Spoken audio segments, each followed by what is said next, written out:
की शब्दमयी वाणीमयी वांगमयी प्रतिमूर्ति हम आप सबके मध्य में विराजमान श्रीमद् भागवत महापुराण को बारंबार प्रणाम। मंच पर विराजमान श्री अवध धाम के समस्त संत वृंदों के युगल चरणों में बारंबार प्रणाम। विराजमान समस्त विप्रवृंद, समस्त गंधर्वजन, सेवा समिति के समस्त यजमान वृंद, कथा के निमित्त मुख्य यजमान एवं आए हुए अवध निवासी एवं आसपास के क्षेत्रों से समस्त श्रोता भाई बंधु मातृशक्ति बालक मित्र सखा सबको जय श्री कृष्ण, जय सिया राम, जय श्रीमन नारायण, जय जय श्री राधे। श्री राघव जी की अतिशय कृपा हम आप सब पर हुई। श्री अयोध्यापुरी में विगत 7 दिनों से श्रीमद् भागवत की मंगलमयी रस चर्चा का श्रवण लाभ हम आप सब लोग प्राप्त कर रहे थे, आज जिसका विश्राम दिवस यहाँ है। और मानो जैसे सुबह से ही ऐसा अनुभव हो रहा है कि श्री बद्रीनाथ धाम में जैसी ब्यार चलती है, बद्रीनाथ धाम में जैसा मौसम रहता है, वैसा ही श्री अवध जी का मौसम आज हुआ है। और बद्रीनाथ क्या है? भू वैकुंठ है। वैकुंठ का प्रारंभ वहीं से होता है। तो कहीं ना कहीं सप्ताह कथा विश्राम करके हम आप सब लोगों को ठाकुर जी ने कहा कि अभी देह से बहुत काम आपको करने हैं, पर कथा का साफल्य मुक्ति की प्राप्ति है, तो अयोध्या का वातावरण मुक्ति में करा करके आपको अनुभव कराते हैं। क्योंकि देह तो भी रहना है, शरीर पर कुछ काम है वो करने हैं, लेकिन मानो जैसे वातावरण के रूप में मुक्ति का अनुभव ठाकुर जी आज सुबह से ही करा रहे हैं।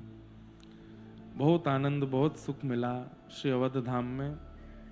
सेवा समिति के हमारे सब लोग, यद्यपि कुछ दिनों से हमने समिति और संगठन या फिर जहां बहुत लोग मिलकर कथा कराते हैं वो करना लगभग बंद कर दिया है, लेकिन हमारे सेवा समिति के सब लोग बहुत वैसे नहीं हैं जैसे सब जगह समितियों में बहुत प्रतिस्पर्धा, एक दूसरे के प्रति उसकी बात ना मानना, उससे लड़ देना, झगड़ लेना, वो सब चलता रहता है, जिस कारण से व्यास जी को बहुत सहना पड़ जाता था। इसलिए हमने समितियों की कथा नहीं करते। संस्थाओं की कथा, समितियों की कथा करनी चाहिए, पर जब वहां उपस्थित होने वाले लोग ही आपस में लड़ते झगड़ते रहते हैं तो फिर मन होता है कि यहां कथा करके समय व्यर्थ क्यों करें। पर सेवा समिति की कथा बड़े आनंद से हुई और हमने आपको वचन भी दिया कि हम समितियों की कथा नहीं करते, पर सेवा समिति अगर कभी कालांतर में कहेगी तो हम जरूर करेंगे, क्योंकि सब अधिकतर वैसे सब वयोवृद्ध हैं, पर अब आप लोगों को भी कर्तव्य करना है। ये सेवा समिति अब धीरे धीरे युवा सेवा समिति हो, अपने अपने युवाओं को इसमें लेकर के आई है। आपके जो वंशधर हैं उनको इससे जोड़िए, और कुछ ना कुछ नाम जो सेवा समिति है उसका प्रयोजन होना चाहिए, जिसमें असहायों की सहायता। वेद व्यास जी महाराज कहते हैं 18 पुराण सुनने का एक ही फल है, क्या? परोपकार पुण्याय पापाय परपीड़नम। असहायों की सहायता करना, और जो तुम्हें अपने लिए बुरा लगता है वो किसी के साथ ना करना। 18 पुराणेषु व्यासस्य वचनद्वयम्, यही 2 वचन व्यास जी महाराज प्रकट कर रहे हैं। तो सेवा समिति कथा करावे, असहायों की सेवा, वृद्ध जो जिनके दुर्भाग्यपूर्ण बालक सेवा नहीं करते, ऐसे वृद्धों की सेवा, अनाथ बालकों की सेवा, असहाय कन्याओं के विवाह आदि आदि जो भी राष्ट्र के उत्थान के कार्य हैं वो सब सेवा समिति के द्वारा होने चाहिए। और उसमें भी सर्वश्रेष्ठ श्री गौ माता की सेवा, गौ सेवा। अब बंधुओं एक चीज होती जा रही है, हमारे मन में एक भाव आता है कि मानव सेवा हम कर रहे हैं, राष्ट्र में जिस जिस भाव की सेवा सब हम कर रहे हैं, पर अब आवश्यकता है अपनी संस्कृति जो कि ठाकुर जी ने हमको निधि रूप में दी है, उनकी रक्षा सेवा हो। जैसे भगवान ने हमको निधि रूप में क्या दिया, जैसे पिता अपने पुत्र को संपत्ति देता है, ऐसे ठाकुर जी हम सबको संपत्ति देके गए अपनी। उसमें पहली संपत्ति है पृथ्वी, ठाकुर जी दे करके गए हमको, लेकिन इस पृथ्वी का सर्वनाश करने में हमने कोई कसर नहीं छोड़ रखी। पृथ्वी का संवर्धन कैसे हो उसका पूरा ध्यान रखा जाए, एनवायरमेंट पवित्र हो, वायु पवित्र हो, धरती पवित्र हो, वृक्ष आदि आदि सबका पवित्रीकरण हो, ये पृथ्वी की रक्षा है।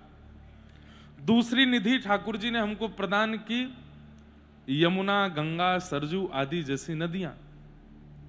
कल पूज्य महंत श्री राजूदास जी महाराज के साथ हम लोग सरयू स्नान गए तो ढूंढना पड़ रहा था घाट, उस घाट पे नहाएंगे जहां से पास से नाला ना आता हो। मन में जब एक तरफ अयोध्या जी को देख रहे हैं, दूसरी तरफ सरजू जी में आने वाले किसी नाले को देख रहे हैं, तो मन कितना व्यथित होता है। सरजू जी को देख के व्यथित होना ये तो यहां आकर के हुआ, हम तो यमुना जी को देख करके रोज आते हैं। हमारी वृंदावन में यमुना जी की जो स्थिति है, हमारे जन्म को 28 वर्ष होने को आए हैं, पर कितने वर्षों से हमने आचमन नहीं किया यमुना जी का। अभी स्नान पूर्णिमा आएगी और स्नान पूर्णिमा पर हम अपने गिरधर लाल जी का अभिषेक करने के लिए उत्तराखंड की यमुना जी का जल लेके आते हैं। क्यों? वृंदावन की यमुना जी के जल से अभिषेक नहीं हो सकता। भगवान के द्वारा प्रदत्त निधियों में दूसरी निधि है नदियां। ऐसा मैंने सुना है, मैं कंफर्म नहीं हूं इस बात से, पर सबसे पवित्र नदी इस वक्त भारत में यदि कोई है तो वो है चंबल, क्योंकि चंबल की नदी में पूजा पद्धति, तर्पण आदि और आदि आदि उनका विधान नहीं है, इसलिए वो पवित्र है। क्योंकि वहां स्नान करने नहीं जाते, वहां पूजा तर्पण आदि कर। अरे पूजा तर्पण सब करना चाहिए, लेकिन उस सब में पवित्रता का ध्यान रखें। हम लोग भी कल वहां गए, वहां हम लोगों ने भी स्वल्पाहार बाल भोग लिया। उसके बाद हमने सबसे कहा, मैंने कि जो भी सामग्री है कुछ भी घाट पर नहीं डालनी है, सब लेके चलो, यहां पवित्रता जितनी हो सके हम रखें। हमने ठाकुर जी की निधियों को अपवित्र कर दिया। पहली निधि ठाकुर जी ने हमको दी संपत्ति के रूप में पृथ्वी, दूसरी निधि ठाकुर जी ने हमको संपत्ति रूप में दी नदियां, तीसरी निधि दी ठाकुर जी ने पर्वत, श्री गिरिराज पर्वत, कामतानाथ पर्वत, हिमालय पर्वत, ये सब पर्वतों का भी अब सर्वनाश करते जा रहे हैं हम लोग। हमारे श्री गिरिराज जी तो स्वयं ही भीतर प्रवेश कर रहे हैं, पृथ्वी में एक तिल रोज घट रहे हैं। लेकिन कई स्थान ऐसे हैं जहां पर पर्वतों को काट करके मानव को सुख मिलने वाली वस्तु बनाने का निर्माण किया जाता है। पर्वतों की रक्षा हो। हमारे व्रजमंडल के गौरव श्री माताजी गौशाला के पूज्य महाराज जी श्री रमेश बाबा महाराज, जहां पे लाल जी का ब्याहुला हुआ था, पर्वतों पर जाकर के बैठ गए, जिन पर्वतों को काटना और नष्ट करने का प्रयास किया जा रहा था। बरसाने के नंदगांव के आसपास के पर्वतों की रक्षा महाराज जी ने की, और जब वे रक्षा कर रहे थे तब लोग ही उनका विरोध कर रहे थे। क्यों? ये बाबा तो चाहता नहीं है कि जीव कल्याण हो, ये बाबा तो चाहता नहीं है कि हमारा भारत राष्ट्र आगे बढ़े। आज वही सब मान रहे हैं कि बाबा ने बचाया तो पर्वत बच गए। तो प्रथम निधि पृथ्वी, दूसरी निधि यमुना आदि नदियां, तीसरी निधि पर्वत। अब आप बैठे सुन तो रहे हैं, लेकिन आप ये सोच रहे हैं हम क्या कर सकते हैं उसमें? हम तो कुछ भी नहीं कर सकते, हम तो कुछ कर ही नहीं सकते। महाराज जी हमें क्यों बता रहे हो? करने को व्यक्ति चाह ले तो सब कर सकता है। कोई काम दुनिया में मुश्किल नहीं है। हमारा काम है व्यासपीठ से बोलना, आपको कथाएं सुनाना, आपको कीर्तन सुनाना, आपको भजन सुनाना, आपको आनंदित करना, आपके प्रश्नों के उत्तर देना। पर हमारा कार्य यह भी है कि आपको जागरूक करें, पृथ्वी प्रथम निधि, दूसरी निधि नदियां, तीसरी निधि पर्वत, और चौथी निधि ठाकुर जी जो हमको देकर के गए, गौ माता। गौ माता ये भगवान के द्वारा प्रदत्त निधि है हमको। जिस उत्तर प्रदेश में आप बैठे हैं, इसी उत्तर प्रदेश में कई विधर्मी लोग गौ माता की हत्या और उनके रक्त से रामकृष्ण की जन्मस्थली उत्तर प्रदेश की भूमि को रंगित करते हैं। रंगित क्या करते हैं? अपवित्र करते हैं। पर हम आप सब लोग बाजार के दूध में इतने प्रसन्न हैं, उसकी बनी चाय दही आदि से हमारा इतना सुख हो रहा है।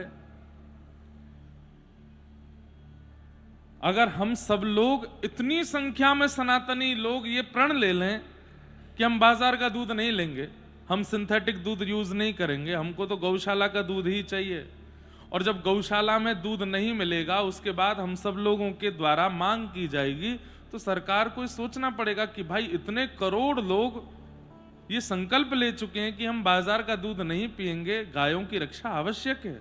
सरकार अपने आप विचार करके गायों को रोकेगी। आज सरकार को पता चल रहा है कि ये लोग तो सामान्य दूध से प्रसन्न हैं, सिंथेटिक दूध से इनका काम चल रहा है, बाजार के दूध से इनका घर चल रहा है, तो गायों का प्रयोग जो बाकी चीजों में वो कर लेते हैं।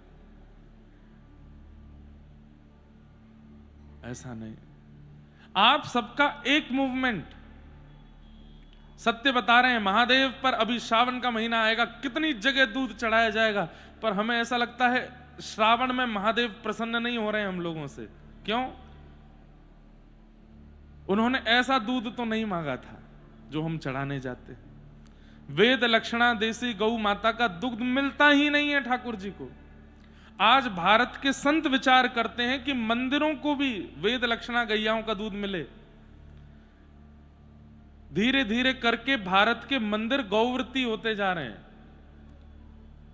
हम लोग जर्सी गैया का दूध, जर्सी और देसी कौन होती है हमको यही नहीं पता, सामान्य सिंथेटिक दूध से अपना पोषण कर रहे हैं। इसीलिए भयंकर बीमारियां युवावस्था में, 22 साल के बच्चे को अटैक आ रहा है, 8 साल का बच्चा चश्मा पहन करके घूम रहा है। क्यों? क्योंकि ठाकुर जी के द्वारा प्रदत्त की गई औषधात्मक निधि गौ माता, उसी का रक्षण हमने नहीं किया।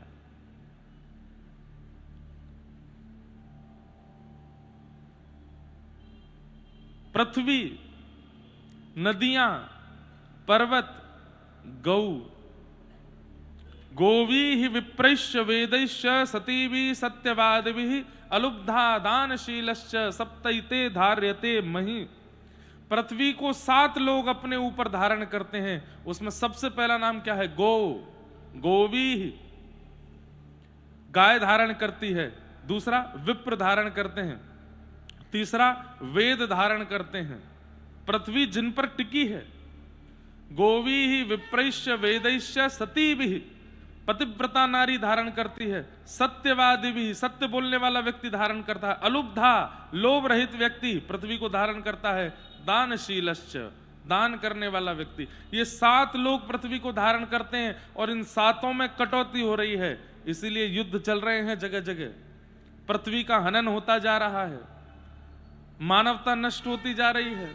आपस में ही देश लड़ झगड़ करके एक दूसरे को नष्ट करते जा रहे हैं। क्यों? गाय नहीं बची, वेद नहीं बचे, ब्राह्मण नहीं बचे, पतिव्रता नारी नहीं बची, लोभ रहित व्यक्ति नहीं बचे, दानशील व्यक्ति नहीं बचे। और गाय बच जाए तो सब बच जाएंगे, लेकिन गाय ही नहीं बच रही है। मेरे मन में बार बार यह प्रश्न आता है कि ठाकुर जी जब इसी कलिकाल में बोलते थे, चलते थे, सब क्रिया करते थे, तो अब क्यों नहीं नाराज हैं हमसे? क्योंकि हमने उन्हीं की निधियों को नष्ट कर दिया। पिता संपत्ति पुत्र को इसलिए देता है ताकि पुत्र उस संपत्ति का रक्षण करे और वर्धन करे। वर्धन तो बहुत दूर की बात, हमने नाश कर दिया है। पृथ्वी का नाश हो गया, नदियों का नाश हो गया, पर्वतों का नाश हो गया, गौ का भी रक्षण हम कर नहीं पा रहे। आज महाराज जी हमारी और पिताजी महाराज की गौशाला है वृंदावन में, कहीं भी उसका नाम नहीं है, भक्तिपद गौकुलम, और नाम आता भी है तो कभी दान नहीं मांगा जाता, कभी 1 रुपए का भी वहां पर किसी से सेवा नहीं कराई जाती। कोई अपने मन से कर जाए तो बात अलग है। क्यों? हम और पिताजी कथा में मिलने वाली दक्षिणा से उस गौशाला को चलाते हैं, और उसी से ही उसका सब चल रहा है। वेद लक्षणा देसी गौ माता की वहां सेवा करते हैं, गिरधर लाल जी के सब पयोव्रत सामान बनते हैं। उसी से हमारे परिवार से जुड़े हुए जितने ब्राह्मण देवता वृंदावन के, कभी उनको इच्छा हुई, किसी के यहाँ छाछ, किसी के यहाँ दही, किसी को दूध, किसी को घी, पहुंचता रहता है। अपने स्तर पर हम अपनी स्थिति से कर रहे हैं गौ सेवा, क्योंकि अब वही बात है ना, निंदा करने के लिए व्यक्ति को 1 पॉइंट चाहिए होता है, पर वो देखता क्यों नहीं है कि जो व्यक्ति जिसके बारे में हम कुछ उल्टा सीधा बोल देते हैं वो और भी तो बहुत कुछ कर रहा है, जिसका सब चीज का प्रचार करेंगे तो ही मानेंगे क्या? बिना प्रचार के भी तो बहुत कुछ होता है।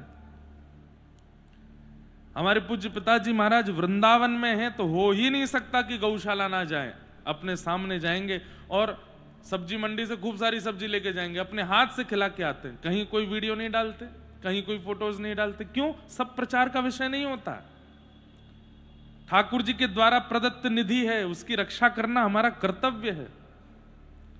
कभी कभी उसका कुछ शेयर करते हैं, लेकिन हमेशा उसके प्रचार में नहीं लगे रहते, क्योंकि वो हमारा कर्तव्य है। रक्षा कीजिए ठाकुर जी की निधियों की। इसीलिए राघव जी, हमें तो ऐसा लगता है कि वृंदावन के ठाकुर जी मानो हमसे ये याचना कर रहे हैं, पहले यमुना जी को पवित्र करो, मेरा मंदिर बन जाएगा वहां पर। यमुना जी का शुद्धि, यमुना जी तो आचमन करने लायक बने वृंदावन की। हम ये कह रहे हैं कि मंदिर पर जो युद्ध चल रहा है वो तो चलिए किसी ना किसी एक कारण से है, कारण सबको पता है, पर यमुना जी पर तो कोई कारण नहीं है। यमुना जी पर तो सरकार स्वतंत्र है ना उनको पवित्र करने में। श्री यमुना जी का प्रवाह पवित्र हो जाए, उस पर तो कोई कंट्रोवर्सी है नहीं ना, वहां तो कोई अपना कुछ बना करके नहीं बैठा यमुना जी के ऊपर। लेकिन यमुना जी के शुद्धिकरण में कोई हस्तक्षेप नहीं कर रहे हैं।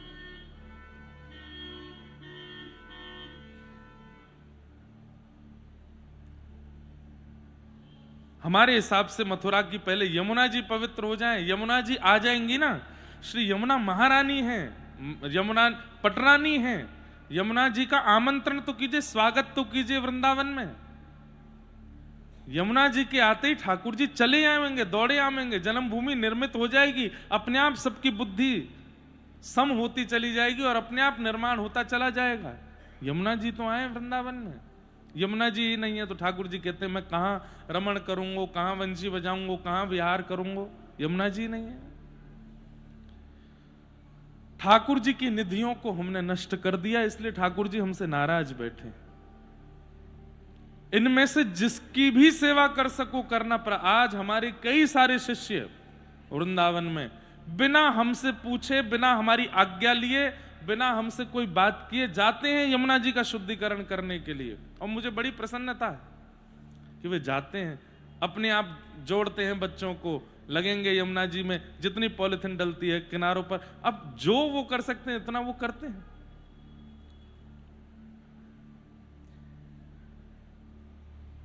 निधियों की रक्षा, ठाकुर जी को प्रसन्न करना है तो उनकी संपत्ति बढ़ाइए मत, बचा तो लीजिए कम से कम। पृथ्वी, पर्वत, नदी, गौ, और चौथी संपत्ति है भगवान के वेद। गौ माता अगर रक्षित हो गई तो वेद रक्षित हो जाएंगे। ये बात स्पष्ट है कि गौ से ही सब लिंग डप्ट हैं, बस उनकी रक्षा हो। आज हम मंदिरों के लिए लड़ रहे हैं, लेकिन हमें नहीं लगता कि आने वाली पीढ़ी कभी नदियों के लिए लड़ेगी, पर्वतों के लिए लड़ेगी, गैया के लिए लड़ेगी। नहीं लड़ेगी वो। आने वाली पीढ़ी में इतने साहस भी नहीं है, यही बस पीढ़ी बची है, और यहां थोड़े बहुत जो बैठे बस जो लड़ लिए, अब इसके आगे लड़ने वाले नहीं है। कल को अगर भारत भी नीलाम हो रहा होगा तो युवा हंस करके नीलाम करवा भी देंगे, कोई बात नहीं, हमको राजी है। इसलिए जब तक तन में प्राण है यहां बैठे लोगों में, सनातनियों में, कम से कम गौ माता, यमुना महारानी और जो भारत की पवित्र नदियां हैं, इनके लिए आवाज उठाइए। आप सब लोग पत्र लिख करके सरकार को भेजिए, अपने अपने वीडियोस बना, अरे फेमस होने के लिए वीडियो बनाते हैं, उल्टे सीधी बातें करते हैं यूट्यूब पे जा करके। कोई क्यों नहीं कहता सरकार से कि ये आवश्यक है, हमारी धरोहर है, इनको बचा लीजिए। जब इतने संख्या में लोग बात उठाएंगे, सनातनी बात उठाएंगे, युवा बात उठाएंगे, सरकार को लगेगा सीरियस मैटर है, इस पर काम करना चाहिए, और होगा। गायों के लिए बेचारे संत ही बोलते हैं और कोई कुछ नहीं करता। हम इन सब विषयों पे बहुत कम बोलते हैं, बोलता ही नहीं हूं मैं, पर कभी कभी आ जाता है मन में भाव कि व्यासपीठ का प्रयोग, सबके चित्त में भक्ति स्थापित है, पर व्यासपीठ का प्रयोग ठाकुर जी की निधियों की रक्षा के लिए भी तो हो सकता है। हमारे पास वाणी है, हम बोलते हैं, कितने लोग विश्वास करते हैं वाणी का, तो क्यों ना इस बात से चेताया जाए उनको। इसलिए थोड़ा जागरूक होइए। इस कथा के बाद युवाओं के चित्त में थोड़ा सनातन के प्रति प्रेम प्रकट कीजिए। हम बहुत जल्दी कोई ना कोई प्रकल्प प्रारंभ तो करेंगे, लेकिन हम पर ही निर्भर क्यों हो, संतों पर ही निर्भर क्यों हो कि ये कुछ करें, हम सहायता कर देंगे ना। आप कीजिए ना, आप अपने आप प्रारंभ कीजिए। तो सेवा समिति के सब लोगों को हमारा बहुत प्रणाम। आप लोगों ने खूब आनंद से कथा कराई। अब इस सेवा समिति को युवाओं को प्रदान करो, इसमें युवाओं को जोड़ना प्रारंभ करो। न्यू फेसेस आवे, नई ऊर्जा आवे, नई हमारी कथा में। आप ये सफेद जो कुर्सियों तक है, इसके पीछे जाके देखो, 80% युवा बैठे हैं वहां पर। युवा ही आते हैं कथाओं में। कभी किसी बड़े महानगर में कथा होती है, आप आकर के देखिए वहां पर कितने युवा आते हैं और कैसे ऊर्जा के साथ में आते हैं। उनके अंदर ऊर्जा है, पर उस ऊर्जा को संचालित करने के लिए कोई बड़ा उनके आगे नहीं खड़ा है कि इस ऊर्जा को यहां लगाया जाए। तो आप सब लोग बड़े हैं, अपने युवाओं को लाइए और ये सब सेवा के प्रकल्प उनसे करवाइए। संभवतः इससे सेवा समिति का उद्धार होगा, उत्थान होगा। बहुत आनंद आया। हमारे पूज्य राजूदास जी महाराज, आपने खूब साथ दिया, और साथ दिया क्या, देना ही पड़ेगा। आप अनंत बलवंत श्री हनुमान जी महाराज के चरण सेवक हैं, और जब ब्रज से कोई आवेगा और आपसे कहेगा कि महाराज जी हमारे संग रहो, तो आपको तो रहना ही पड़ेगा। लेकिन महाराज जी ने इतनी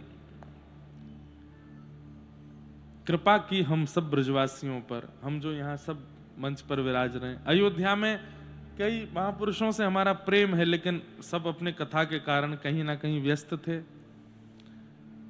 लेकिन महाराज जी से हमने निवेदन किया, महाराज जी कथा है, और कोई बहुत पहले से नहीं किया, अभी कथा प्रारंभ होने से 2-4 दिन पहले ही किया। हम अयोध्या आ रहे हैं, महाराज जी आप रहिएगा। आप बोले आपके बहुत सारे कार्यक्रम है। मैंने कहा देख लो महाराज जी, सब निरस्त कर दिए।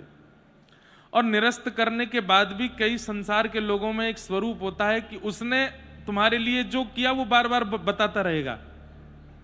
मैं तो जा रहा था लखनऊ, आप आए तो रुक गया। वहां पे जा रहा था, मेरे को 2 करोड़ की डील साइन करनी थी, पर आप आए तो रुक गया। अब वो बेचारा इतना बताएगा आपको कि आप जो है मतलब इतनी गिलानी में, भैया तू चला ही जा, क्यों बार बार बोल रहा है। लेकिन महाराज जी एक बार भी नहीं बोले कि हमने क्या क्या अपने कार्यक्रमों को स्थगित किया। चलते फिरते कभी मुझे सुनाई दे जाता था, महाराज जी किसी को फोन पे धीरे से बोल रहे हैं, अभी नहीं आ पाएंगे, 8 तारीख के बाद आएंगे, इंद्रेश जी की कथा चल रही है, उसके बाद आएंगे, तुम चाहे जितना बोलते रहो, हम नहीं आएंगे। 1-2 बार मैंने सुन लिया था। तो प्रेम का यही स्वरूप होता है कि आप प्रेमी के लिए जो करते हैं उसका ढिंडोरा नहीं पीटते, और बार बार उसको नहीं बताते, देखो मैंने ये किया, मैंने ये किया। प्रेम का ये स्वरूप है कि अपनी प्रेमी को यह बता करके परेशान नहीं किया जाता कि मैंने तुम्हारे लिए क्या किया। जहां पर ये जाहिर कर दिया जाता हो कि मैं तुम्हारे लिए ऐसा करता हूं, प्रेम नहीं है वो। प्रेम में कर दिया जाता है और करने के बाद भी अगर सामने वाला आपकी प्रशंसा ना करे तो सह लिया जाता है, कोई बात नहीं, मेरा कर्तव्य है तुझसे प्रेम करना। तुझसे अवार्ड नहीं चाहिए प्रेम करवाने का या प्रेम करने का। आजकल प्रेम कैसा हो गया, प्रेम करते हैं, उसको दिख क्यों नहीं रहा कि मैं कर रहा हूं, उसको पता क्यों नहीं चल रहा कि मैं इसके लिए ऐसा कर रहा हूं, ये मेरी प्रशंसा क्यों नहीं कर रहा, इसको मेरे एफर्ट्स दिखाई क्यों नहीं देते हैं। नहीं दिखाते, प्रेम में कर देते हैं बस, और ना इच्छा रखते हैं कि ये कुछ हमसे हमारे एफर्ट्स की बड़ाई करे। इसीलिए भी कभी कभी लगता है कि ठाकुर जी प्रकट नहीं होते। क्यों? ठाकुर जी प्रकट हो जाएंगे तो हम सबसे पहले तो गिनाएंगे। 4 बजे उठ के सुबह भोज बनाता हूं आपका, आपके राम मंदिर के निर्माण में मेरे पूर्वजों ने प्राण गंवा दिए थे। ठाकुर जी कहेंगे भैया तेने बड़ी कृपा करी, तेरे हाथ जोड़ू भैया, तुम्हारा पूरा खानदान लगा है मेरी सेवा में। हम लोगों का स्वरूप क्या हो गया है कि हम प्रेम करते हैं लेकिन अपने एफर्ट्स को गा देते हैं। ये प्रेम नहीं है।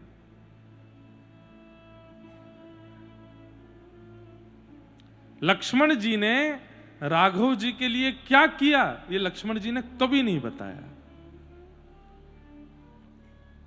जब प्रभु श्री राम वन में जा रहे थे तो सबसे मिलने के लिए गए, तो उस समय लक्ष्मण जी के पास गए। लक्ष्मण जी से जाके बोले, लक्ष्मण मेरी बात बहुत ध्यान से सुनो। बोले कहिए भैया। पिताजी की आज्ञा से मैं वन में जा रहा हूं, भरत लाल जी सिंहासन पर विराजेंगे, मैं तुम्हारा बड़ा भाई हूं, मेरी आज्ञा का पालन करना तुम्हारा कर्तव्य है। बोले क्या?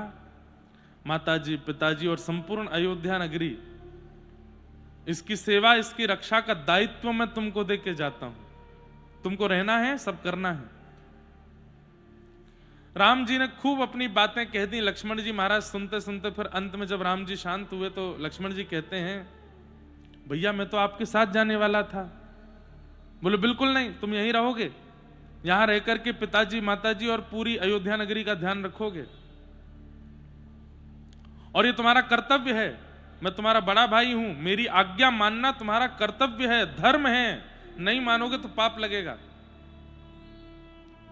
लक्ष्मण जी महाराज कहते हैं, तो फिर भगवान एक बात बताइए, आत्मा को पाप लगता है कि शरीर को? सौगंध, कसम, शपथ ये आत्मा को लगती है कि शरीर को? बहुत ध्यान से सुनिएगा लक्ष्मण जी की वाणी। तो राघव जी बोले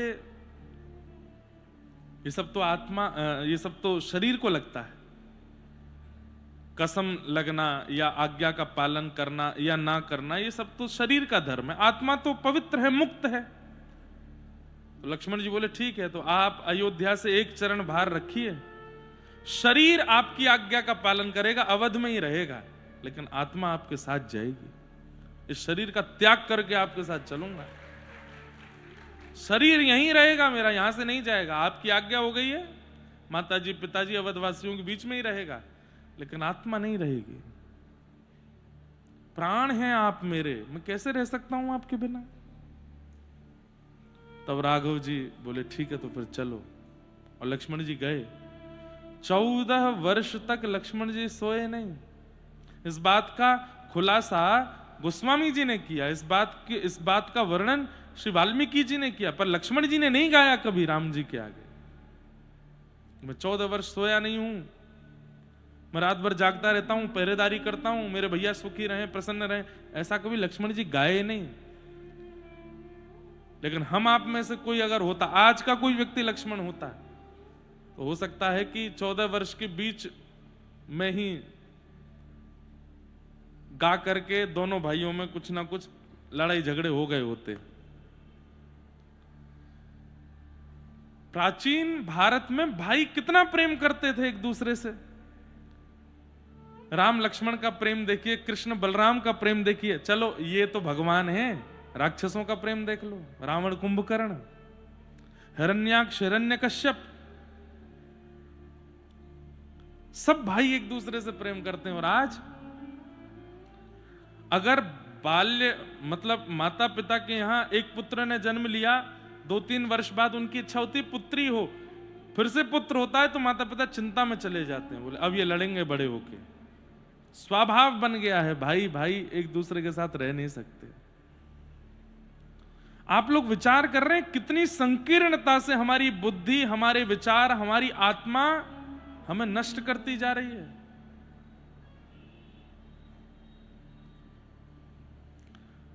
परिवार जितना बड़ा होता जा रहा है उतनी लड़ाई झगड़े, अब तो 2 ही हो रहे हैं, खैर वो 2 उनमें ही नहीं बन रही है। बड़े हो जा रहे हैं तो फिर उनमें तो क्या ही हो रहा है पता नहीं।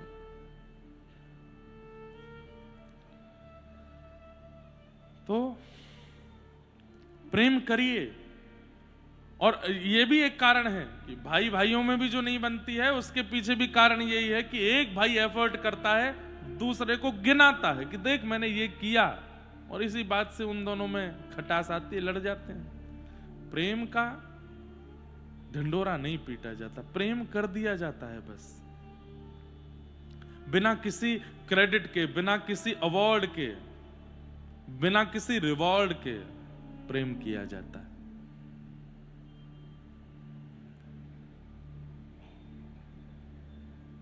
हमारी पता नहीं आज कहां बुद्धि चली गई, सुबह से 1 घंटा से डांट रहे हैं आप लोगों को।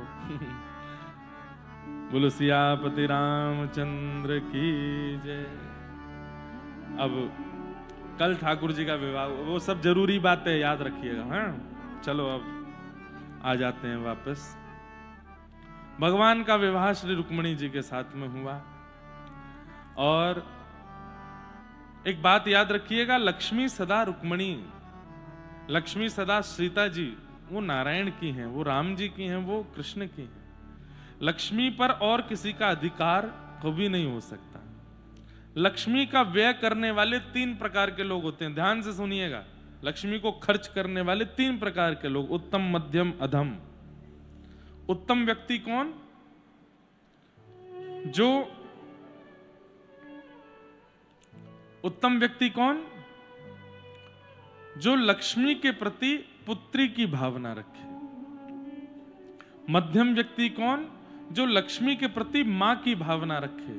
और अधम व्यक्ति कौन? जो लक्ष्मी के प्रति पत्नी की भावना रखे।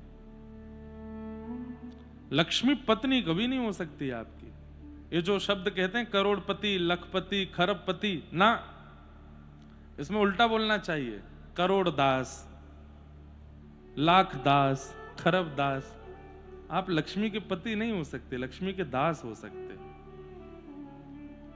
पति तो केवल और केवल राम जी हैं, पति तो केवल श्याम सुंदर हैं, पति तो केवल नारायण हैं, पति तो केवल ठाकुर जी हैं। हम पति कभी नहीं हो सकते लक्ष्मी के। उत्तम व्यक्ति कौन? जो लक्ष्मी को पुत्री माने। और पुत्री के प्रति क्या व्यवहार होना चाहिए कि पुत्री जैसे ही बड़ी होने लगे उसका ब्याह करो। मतलब लक्ष्मी बढ़े तो लक्ष्मी का दान करो, यही उसका विवाह है। और दान कहां पर? भगवत कार्यों में दान, गौ सेवा में दान, यज्ञ में दान, अनुष्ठान में दान, किसी की चिकित्सा में दान, किसी की सहायता में दान, किसी के ब्याह में दान, कथा में दान। लक्ष्मी बढ़े, जैसे ही लगे कि बेटी अब बड़ी हो रही है, अब इसका दान करो, उसका ब्याह कराओ। अब सेवा समिति के जितने लोगों ने इस पूरे कार्यक्रम में अपना योगदान दिया धन से, एक प्रकार से उन्होंने अपनी लक्ष्मी का ठाकुर जी से ब्याह कराया। आज 7वां दिन, 7 फेरे पूरे हो गए आपकी लक्ष्मी के। रोज थोड़ी थोड़ी निकल रही थी जेब से। रोज थोड़ी थोड़ी निकल रही थी। मतलब जैसे जैसे लक्ष्मी प्रकट हो रही थी, एक फेरा एक दिन में पूरा हो रहा था। सुबह 6 बजे से लेके रात्रि 12 बजे तक जितने खर्चे हो रहे थे इन 7 दिनों में, पहले दिन जितना खर्चा हुआ, एक फेरा हुआ, दूसरा फेरा हुआ। आज सारे फेरे विश्राम हो गया। हाँ 2-4 आपने पेमेंट छोड़ रखे होंगे बीच के, तो वो आगे करने पड़ेंगे। लेकिन कथा में तो 7 दिन में ही पेमेंट्स करते चलो। वो पेमेंट्स क्या हैं? लक्ष्मी का विवाह हो रहा है नारायण के साथ। आज क्या हुआ है, सुन लीजिए ध्यान से। आज 7 फेरे पूरे हो गए। अब ठाकुर जी जितने लोगों ने यहाँ जो भी धन का व्यय किया, पंडाल में किया, रहने में किया, भोजन में किया, ब्राह्मणों में किया, संतों में किया, जो भी किया, जितनों ने भी यहाँ लक्ष्मी का व्यय किया, आज 7वां दिन है। आज लक्ष्मी के 7 फेरे पूरे हो गए, ठाकुर जी आपके जमाई हो गए। लक्ष्मी पुत्री थी, आपने ब्याह कर दिया, ठाकुर जी आपके जामाता हो गए। आज जाइएगा, श्री राघव जी को देख करके कह दीजिएगा, श्री जनक जी के जमाई की जय हो। हमारे यहाँ कहते हैं वृषभानु के जमाई की। राम जी को जाके कह आइएगा, मिथिला के जमाई की जय हो। अच्छा, एक तो बात है, जमाई बन के अच्छा तो लगता है, क्योंकि जितना सम्मान हमको कभी नहीं मिला उतना सम्मान जमाई बनने के बाद मिलने लगता है। जितने हम योग्य, वैसे तो हम कथावाचक हैं, हमको तो सब जगह ही सम्मान प्रेम इतना ज्यादा मिल गया है कि जमाई बनने के बाद भी कोई अनुभव सही नहीं हुआ। क्यों? जो जमाई को सुख दिया जाता है वो तो हमको कथाओं में ही मिल जाता है। आरती उतारी जाती है, मीठा खिलाया जाता है, माला पहनाई जाती है और नजर उतारी जाती है। ऐसे कर करके नजर उतारते तो जमाई जब पहली बार बनता है उसको बड़ा अच्छा लगता है। ससुराल प्यार भई जब ते, रिपरूप कुटुंब भय तब ते। ससुराल के प्रति देख के, लेकिन हम तो 18 वर्ष की उम्र से कथा कर रहे हैं, तब से ही हमको तो कथा में जाते तो सब लोग खूब बलैया लेते, खूब आरती करते, खूब। तो कई लोगों ने पूछा ब्याह के बाद कैसा लगा? मैंने कहा हमको जो सम्मान जमाई को मिलता है वो हमको बहुत पहले से ही मिल रहा था, कोई विशेष ज्यादा अंतर हुआ नहीं, लेकिन जमाई बन के खूब अच्छा लगता है। राघव जी को खूब अच्छा लगता है, हमारे ठाकुर जी को खूब बढ़िया लगता है। तो बाल कृष्ण की जय, गिरधर लाल की जय, ये सब जय जयकार तो ठाकुर जी को बढ़िया लगते हैं। लेकिन जैसे ही कहते हैं ससुर जी के नाम के साथ, बोलो वृषभानु के जमाई की, ठाकुर जी इतने प्रसन्न हो जाते हैं, मंद मंद मुस्का जाते हैं, थोड़े से शर्मा जाते हैं। अब राघव जी की बारी है, इनको जाकर के बोल दो, बोलो मिथिला के जमाई की। आज जो दर्शन करने जाएं जोर से न कहें यूं राम जी से, तो न राघव जी भी नेक नेक मुस्कुरा जाएंगे, ओहो आज कोई नई जय जयकार आई है। बोल मिथिला के जमाई की, बोल जनक जी के जमाई की। बाबा ऐसे कहेंगे एक बार जाके, खुश हो जाएंगे ठाकुर जी, आनंद हो जाएगा। तो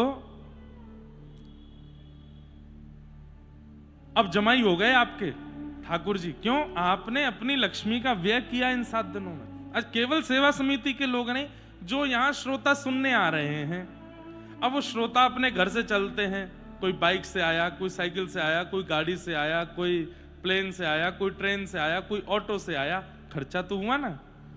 खर्चा किसके लिए हुआ? कथा सुनने के लिए हुआ। तो यहां पर होने वाला खर्चा जो भी है सब ठाकुर, आपकी लक्ष्मी का ठाकुर जी से ब्याह है। लक्ष्मी को पुत्री मानो। उत्तम व्यक्ति कौन? जो लक्ष्मी को पुत्री माने, धन को पुत्री माने। मध्यम कौन? जो लक्ष्मी को मां माने, ये मेरी मां है। मां के प्रति एक भावना रहती है। क्या? मां अगर दूसरे बालक को ज्यादा प्यार करे तो अपना बालक चिढ़ जाता है, रोने लगता है, हाथ पैर मारेगा, इसको उतारो, मुझे लो गोदी में। तो मध्यम व्यक्ति कैसे होते हैं कि अगर लक्ष्मी किसी और के पास जा रही है दान के रूप में, लिफाफे में, तो उनको थोड़ी सी लगती है हमारे पास ही रहो, कहां जा रही हो मैया, आप तो हम पर ही कृपा करो।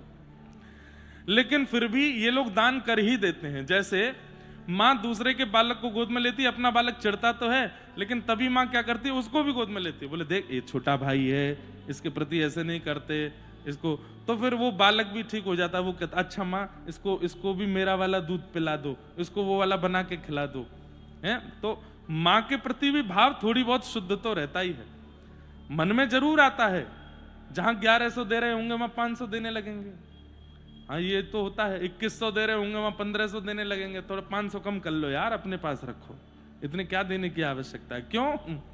मां की भावना है, मां को अपने पास रखने की ज्यादा इच्छा होती है। ये मेरे साथ रहे, मेरी है, मेरे पास रहे, मैं इनका पुत्र हूं। लक्ष्मी के प्रति मध्यम स्थिति जिसकी होती है वो मां की भावना रखता है, पर लक्ष्मी के प्रति जो पत्नी बुद्धि रखता है, ये मेरी है, मैंने कमाई है खून पसीना एक करके, इस पर मेरा अधिकार है। मैं चाहूं तो गाड़ी खरीदूं, मैं चाहूं तो पीला वाला पानी पीऊं, मैं चाहूं तो जो मन चाहे वो खाऊं, मैं चाहूं तो ऐसे कपड़े पहनूं, मैं चाहूं तो वहां घूमने जाऊं, मैं चाहूं तो ऐसा करूं। इस प्रकार लक्ष्मी के प्रति जो पत्नी की भावना रख के उसका केवल अपने ऐशो आराम सुखों में केवल उसका व्यय करता रहता है कि मेरी है, मैं चाहे जहां भी लुटाऊं, मैं चाहे इस पर लेटूं, मैं चाहे इसको बना के खाऊं। लक्ष्मी के प्रति इस प्रकार की भावना रखने वाले का क्या होता है? नाश। लक्ष्मी उसका नाश करती है। और कहीं अगर उसका नाश नहीं हुआ, उसने तो जीवन निकाल दिया, भोगते भोगते भोगते भोगते धन से महाराज दुनिया का ऐसा कोई काम नहीं जो नहीं किया। अगर उसका नाश ना भी हो पाया, जीते जी तो मान कई बार लोग बच जाते हैं, उनकी पीढ़ी का नाश होता है, उनके बच्चे, उनके बच्चों के बच्चे, या फिर उनकी बेटियों के बच्चे, या उनके पुत्रों के बालक, कहीं ना कहीं विकृति आती है। और वो विकृति ऐसी आती है कि उसकी चिंता में पूरा नगर कह देता है, अरे राम राम, बताओ क्या हो गया इनके यहां। अपंगता आने लगती है शरीर में, विचारों में शून्यता आने लगती है। इस प्रकार लक्ष्मी के प्रति पत्नी बुद्धि रखने वालों का नाश हो जाता है। तो इसलिए लक्ष्मी के प्रति पत्नी बुद्धि मत रखो, लक्ष्मी के प्रति मातृ बुद्धि या पुत्री बुद्धि, ये दो बुद्धि रखो। आज के बाद ये प्रयास करने का, ये करने का प्रयास करो कि लक्ष्मी को या तो पुत्री मानो या फिर अपनी मां मानो, पत्नी नहीं। पत्नी तो केवल नारायण की है। भगवान का रुक्मणी जी के साथ में विवाह हुआ, अष्ट प्रमुख विवाह हुए। दूसरा विवाह ठाकुर जी का श्री जाम्बती के साथ में हुआ। तीसरा विवाह भगवान का जाम्बती जी के साथ ब्याह हुआ। बड़ी सुंदर कथा है। एक सिमंतक नाम की मणि थी जो कि सत्राजित यादव के पास थी। बहुत ध्यान से सुनिए सब लोग, इधर देखो। सिमंतक नाम की एक मणि थी, सत्राजित यादव को सूर्य नारायण भगवान ने प्रदान की थी। वो द्वारिका में ही रहता था सत्राजित। वह मणि 5000 किलो सोना रोज देती थी। भगवान को जब यह बात पता चली तो भगवान ने मन में विचार किया, एक आदमी 5000 किलो सोना रोज, इसका करेगा क्या? अपना पूरा जीवन भी अगर निकाल देगा तो भी इतने धन का कुछ कर नहीं पाएगा। ये तो अति का धन है, और अति का धन बुद्धि विकृत करता है। तो भगवान ने एक पत्र लिख करके सत्राजित से कहा, बहुत सुंदर कथा है, इस कथा को सुनने से कलंक नहीं लगता कभी जीवन में, ऐसा शास्त्रों की आज्ञा है, समंतकोपाख्यान। तो भगवान ने पत्र लिख करके सत्राजित को कहा कि ये मणि 5000 किलो सोना देती है, इतने सोने का आप अकेले व्यक्ति क्या करेंगे? एक काम कीजिए, इस मणि को द्वारिका के कार्यालय में जमा करवा दीजिए। इस मणि से उत्पन्न होने वाले सोने से देश का उत्थान, बालकों की पढ़ाई, चिकित्सालयों का निर्माण आदि आदि हम सब अच्छे से करवाएंगे। और रही बात आपकी, तो मणि आपकी है, रॉयल्टी के रूप में जितना आप बोलोगे उतना सोना हम दे दिया करेंगे आपको।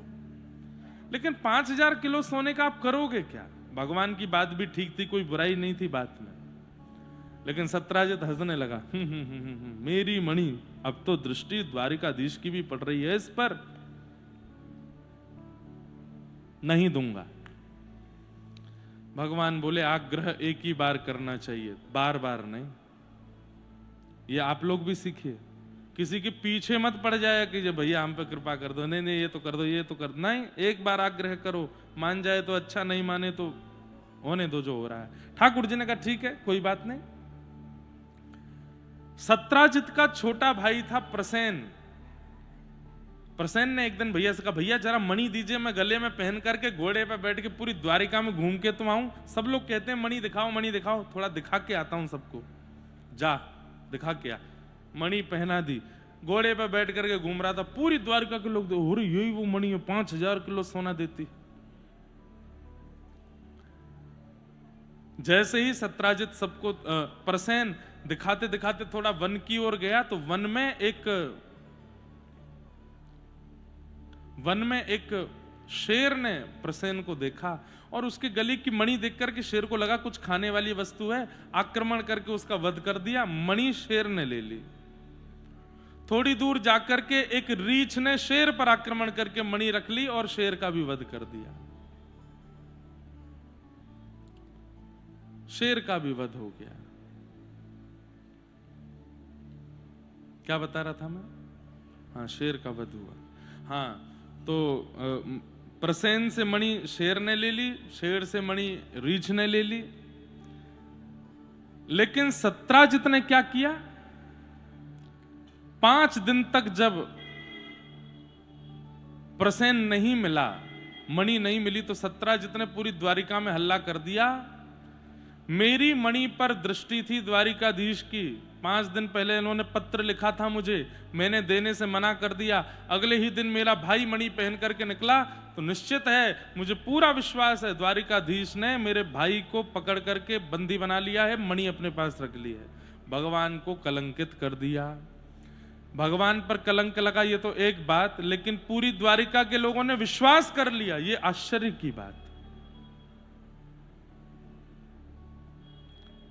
ठाकुर जी ने मन में विचार किया, अवधवासियों ने श्री सिया जी के ऊपर प्रश्न चिन्ह उठाया था ना, रुक जाओ द्वापर आने दो, पूरा नगर मुझ पर प्रश्न चिन्ह उठाएगा, मैं अनुभव करूंगा। जो पीड़ा मेरे कारण मेरे जनों को होती है वो पीड़ा मैं अपने ऊपर धारण करूंगा।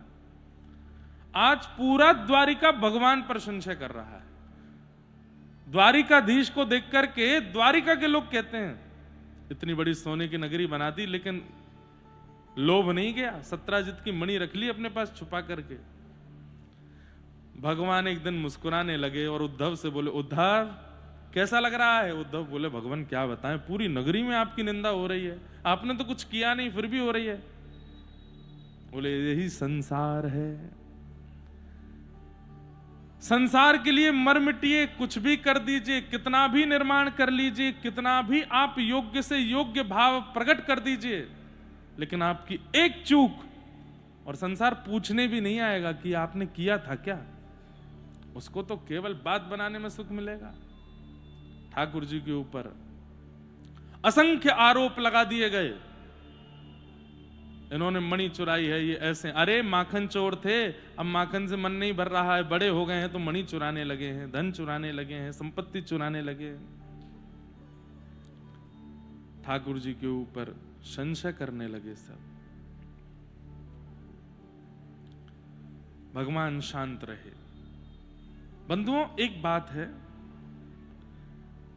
वे वजह के प्रश्न यदि आपके ऊपर उठाए जाएं, वे वजह का संशय आपके ऊपर किया जाए, तो उसका एक ही उपाय है, जय।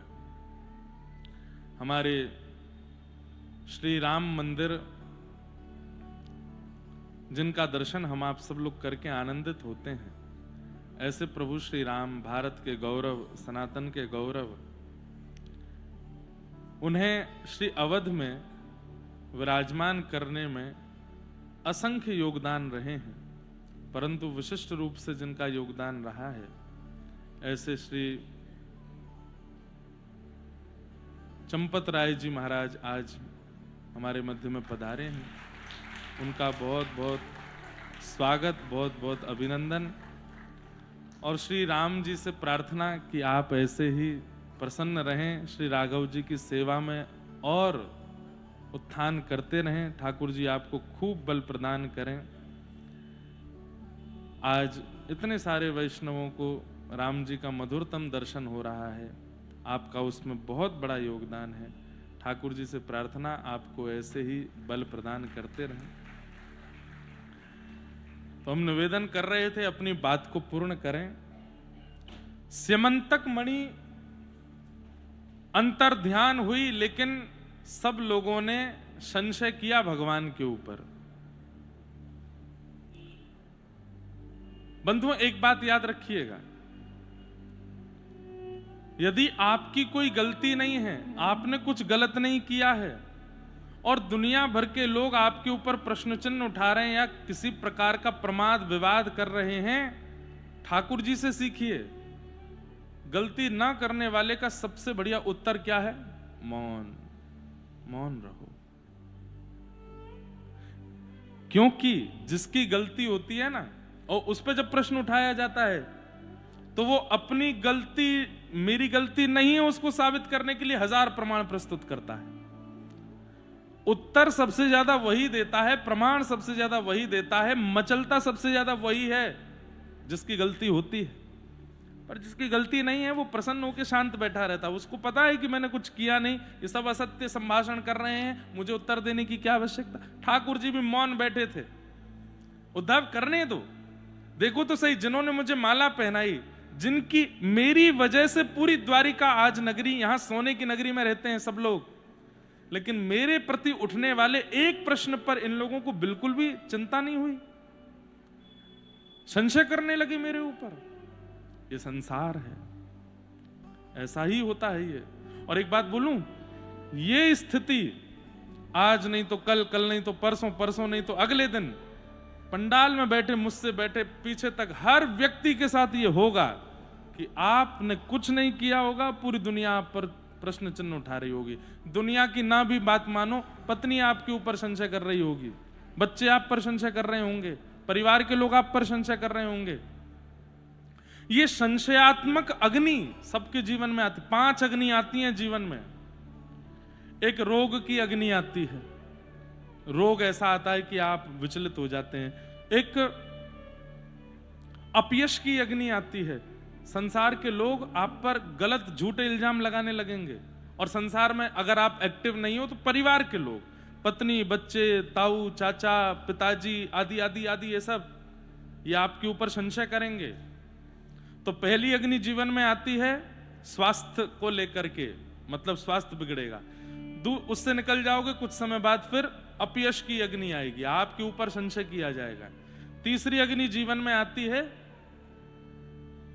धन का लॉस आता है, सबके जीवन में आएगा। एक समय भी ऐसा भी आ सकता है कि आपको ये लगे, अरे राम कोई मेरी सहायता ही कर दो, मुझ पे नहीं। चौथी अग्नि आपके जीवन में आएगी, आप विचारों से नकारात्मक हो जाओगे। कोई आपके संग अच्छा कर रहा है लेकिन आपको लगेगा नहीं नहीं, ये मेरा भला नहीं चाहता, ये मेरे संग बुराई कर रहा है, चिड़चिड़ापन आ जाएगा। और पांचवी अग्नि आपके जीवन में आएगी, आपके प्रिय ही छोड़ छोड़ करके जाने लगेंगे, मतलब देह त्याग के रूप में या संबंध भेदन के रूप में। ये 5 अग्नि सबको तापनी पड़ती है अपने जीवन में। ठाकुर जी को अपयश कर दिया पूरी द्वारिका में। भगवान ने कहा देखो कोई उत्तर नहीं देना है, लेकिन हां मणि ढूंढेंगे तो सही कि मणि है कहां। भगवान अपनी सेना लेकर के निकल पड़े मणि ढूंढने के लिए। प्रसेन जिस मार्ग से गया था उस मार्ग पर चलते हुए आगे जाकर के देखा शेर मरा पड़ा था। प्रसेन मरा पड़ा था, उस पर शेर के पंजों के निशान थे। शेर को ढूंढा तो शेर मरा पड़ा था, उस पर रीछ के पंजों के निशान थे। रीछ को ढूंढते हुए जब गए तो देखा कि एक गुफा में रीछ जा रहा है। भगवान ने अपनी सेना से कहा सब लोग यहीं रुकना, मैं भीतर जाता हूं, 18 दिन में अगर वापस ना हूं तो वापस चले जाना।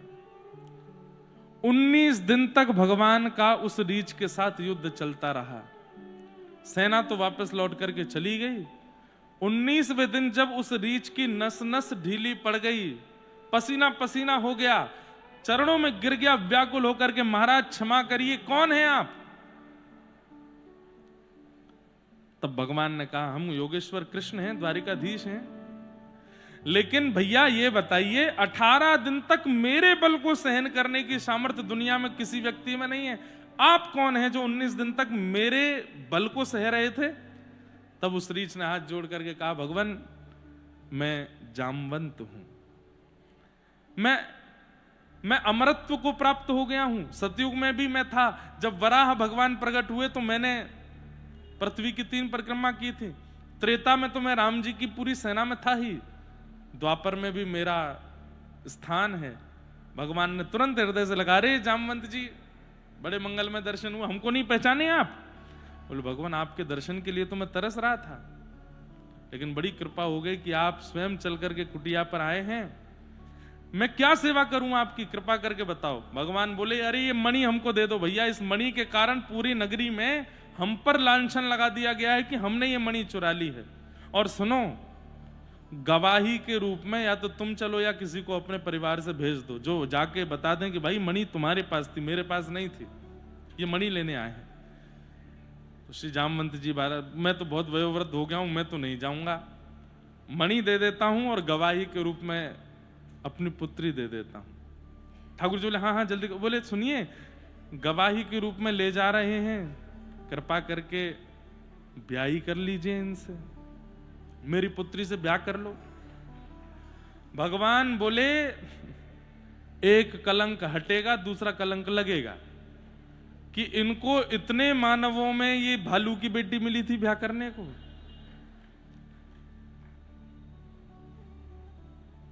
जामवंत जी बोले सुनिए, ये मर्यादा वर्यादा आपकी त्रेता में विश्राम हो चुकी हैं, तब आप मर्यादा पुरुषोत्तम थे, अब आप लीला पुरुषोत्तम हो। अब तो आपको मेरी बेटी का वरण करना पड़ेगा। और एक हाथ में मणि देकर के दूसरे हाथ में अपनी पुत्री का वरण कर दिया, कन्यादान कर दिया ठाकुर जी का। और भगवान का दूसरा विवाह श्री जामवती जी के साथ में हुआ। एक कथा हम सुनाते हैं कभी कभी कि प्रभु श्री राम जब लंका विजय करके वापस आए, राज्याभिषेक हो गया, सभा में एक दिन बैठे थे, बड़े अद्भुत अद्भुत प्रशंसा के पत्र आ रहे थे ठाकुर जी के लिए। तो ठाकुर जी पढ़वाते थे, बताओ कहां से पत्र आया? बोले उत्तर से पत्र आया है, दक्षिण से पत्र आया है, ये कह रहे हैं, ये राजा ये कह रहे हैं। तभी एक पत्र आया, बोले महाराज ये पत्र कहां से आया है? बोले मिथिला से आया है, जनकपुर से आया है। भगवान बोले पढ़ के बताओ हमारे ससुराल से क्या पत्र आया है। तो पत्र में लिखा था, हे राघव जी, आप 14 वर्ष के बाद और इतने विशाल राम रावण युद्ध को विजयी करके वापस अयोध्या आए हैं। हम सब मिथिला वासियों की एक प्रार्थना है कि श्री सियाजू के सहित और अपनी समस्त बानर सेना के सहित, लक्ष्मण भरत शत्रुघ्न भैया के सहित आप कुछ दिन के लिए आराम करने के लिए श्री मिथिला पधारिए। हम सब मिथिलावासी आपकी और आपकी पूरी सेना की खूब सेवा करना चाहते हैं। नवीन नवीन पकवान बनाएंगे, आपको भ्रमण कराएंगे, आपको आनंद कराएंगे। कृपा करके मिथिलावासियों को ये सेवा का सौभाग्य दीजिए कि हम आपकी सेवा कर सकें। सुनते ही सब बानर ताली बजाने लगे, जय हो जय हो जय हो। वैसे ही बहुत थक गए हैं भैया, लंका में युद्ध करके आए हैं, बड़े बड़े राक्षसों को मार के आए हैं। अच्छा है ठाकुर जी, ये मिथिला वाला जो कार्यक्रम है आप जल्दी से कर लीजिए, ताकि हम मिथिला चलें और मिथिला जाकर के बढ़िया खातिरदारी कराएं।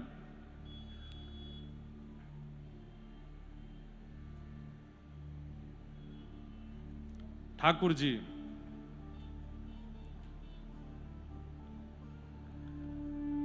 तुरंत बोल पड़े, बोले सुनो। बोले क्या?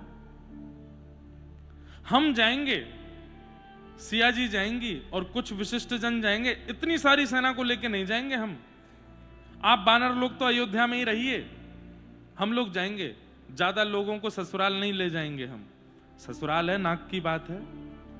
और आप लोग सब ठहरे बानर, एक दूसरे से छिन झपट के खा जाते हो, कहीं भी बैठ जाते हो, कहीं भी लौट जाते हो, कहीं भी सरोवर में तैरने लगते हो, डालों पर कूद कूद करके वनों को बर्बाद कर देते हो। ससुराल है, वहां थोड़ी हमारी नाक वाक रहने दीजिए, आप लोग यहीं रहिए अयोध्या में, हम होके आते हैं। राम जी उठ करके सभा से चले गए, बानर एक दूसरे का मुख देखने लगे, बहुत बढ़िया। जहां मरने की बात थी तो बानर सबसे आगे चलेंगे, जहां पर रावण जैसे राक्षस क्रूर से लड़ना है वहां बानर सबसे आगे खड़े, और जहां मालपुआ मिलने वाले हैं बानर यहीं रहो अयोध्या में, हम वन बिगाड़ देते हैं। राम जी कह रहे हैं कि हम वनों को ध्वस्त कर देते हैं, हम एक दूसरे से छीन झपट के खा जाते हैं। अब हमारे इतने दोष दिख रहे हैं राम जी को। सब बानर रोने लगे। जामवंत जी बोला, अरे भैया रो क्यों रहे हो आप लोग सब? नहीं नहीं नहीं नहीं, हमारे प्राण धन राघव जी के मुख से ये बातें सुनकर के हमको बहुत, राम जी जानबूझ के बोल गए, हमको बहुत पीड़ा हो रही है। हमको लग रहा है कि वहां लंका में जब राम रावण युद्ध हुआ था वहीं हमारे प्राण क्यों नहीं निकल गए, हम जीवित क्यों रह गए। हमसे कह दिया गया कि हम वन उजाड़ देते हैं। जामवंत जी बोले मैं कुछ करता हूं, चिंता मत करो। राम जी के पास जामवंत जी गए, जाकर के बोले भगवान सारे बानर रो रहे हैं, ले चलिए ना सबको। बोले नहीं देखो ससुराल की बात है, वहां नहीं लेके जाएंगे। जामवंत जी बोले सारे बानरों की जिम्मेवारी मैं रखता हूं, सारे बानरों की जिम्मेवारी मैं लेता हूं अपने ऊपर। इनमें से कोई भी कुछ भी अभद्र नहीं करेगा। आपकी मर्यादा और आपके स्वरूप की रक्षा हम सब बानर करेंगे, आप बिल्कुल चिंता मत करो। जामवंत जी से राम जी ने बोला तो फिर देख लीजिए आपकी जिम्मेवारी है, संभाल लीजिएगा। सब बोले ठीक है। जामवंत जी महाराज सब बानरों के पास गए, वो बोले जाकर के देखो जैसे मैं करूं वैसे करना है। बोले बिल्कुल। उठाओ अपना दाहिना हाथ, सबने उठा लिए। उठाओ अपना बायां हाथ, सबने उठा लिए। अब हंसो मेरे साथ। तो जामवंत जी हंसे, सब बानर हंसे। इधर जामवंत जी के सब बानर इधर देखें, इधर देखें तो सब इधर देखें। बोले बस ऐसे ही रहना है, मेरी तरफ देखते रहना, जो मैं करूं वही करना है। बानर बोले बिल्कुल चिंतित मत होइए, बस ले चलिए हमको। और चलो सारे बानरों के साथ अयोध्या से जैसे निकले जनकपुर की ओर, जनकपुर में प्रवेश किया। मानो जैसे हमारी भारत की मिलिट्री फोर्स चलती है ना, पैर भी एक साथ बढ़ाएंगे, सिर भी एक साथ घुमाएंगे, हाथ भी एक साथ चलाएंगे, बिल्कुल ऐसे बानर चल रहे हैं। पूरी जनकपुरी देख करके बलैयां ले रही है। आहा राघव जी की तो बलैयां, भरत लक्ष्मण शत्रुघ्न भैया की तो बलैयां, इन बानरों की भी बलैयां। कितने सुंदर हैं ये बानर। द्वार पर थाल लेकर के सखियां खड़ी हैं, थाल में मिष्ठान रखा है, फल रखे हैं, पुष्प रखे हैं। बानर अगर थाल देख ले तो झपट ही देता है, लेकिन बानर एक दूसरे थाल को देखते हैं और तुरंत कहते हैं नहीं नहीं जामवंत जी को फॉलो करना, वहां चलो। सब पहुंच गए, जनकपुर की सभा में पहुंचे। जनक जी महाराज देख करके राम जी को हृदय से लगा के बोले कितनी सुंदर सेना है। मतलब देख करके लग रहा है कि यही सेना है जो रावण को मार सकती है। अरे मेरा तो मन होता है इन सब बानरों के चरण धो लूं।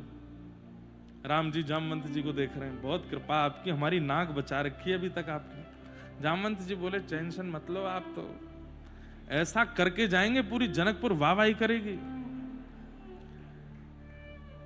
जनक जी महाराज बोले सबके लिए पात्र लगाए जाएं। आज सब बानर पात्रों में, स्वर्ण के पात्रों में भोजन करेंगे। बानर बोले भैया कहां पेड़ों पर ही चढ़े चढ़े भोजन किए थे आज तक, पहली बार सोने के पात्र मिलेंगे, उसमें प्रसाद होगा। जामवंत जी महाराज बोले फूलिए मत, हमारी ओर ध्यान रखिए सब लोग। और सब बानर बैठे हैं। जय जय।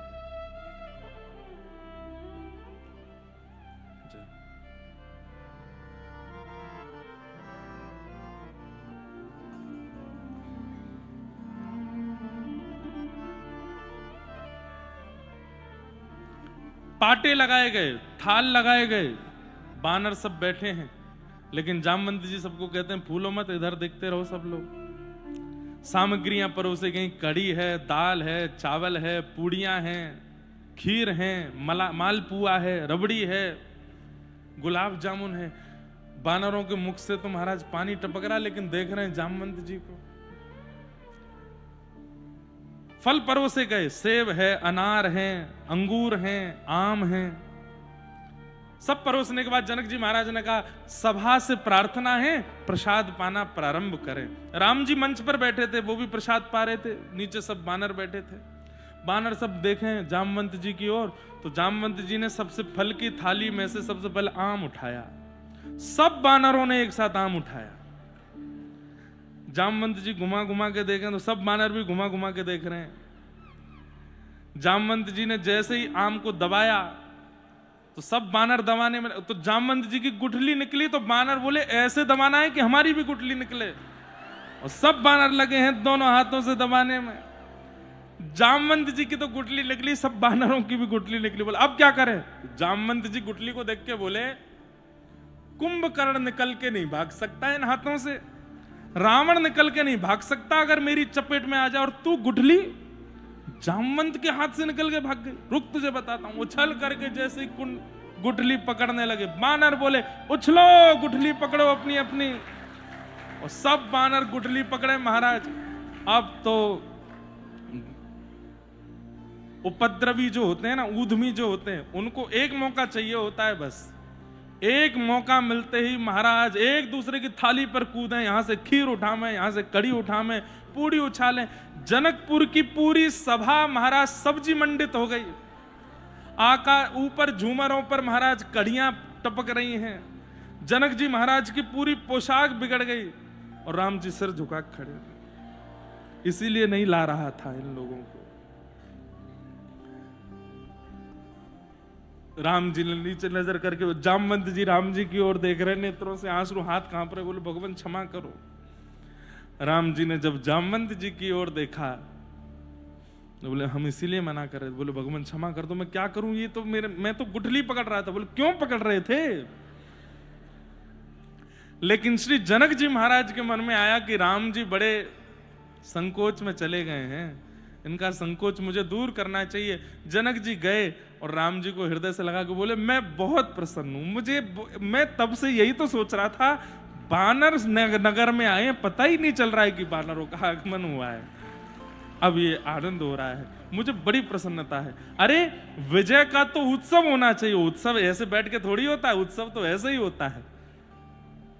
जनक जी महाराज भी थोड़ी खीर हाथ में लेके आए थे, राम जी को लगा दी, बोले बढ़िया है, आपको बधाई हो विजय की, बानरों के संग हम भी बानर बन जाए। लेकिन श्री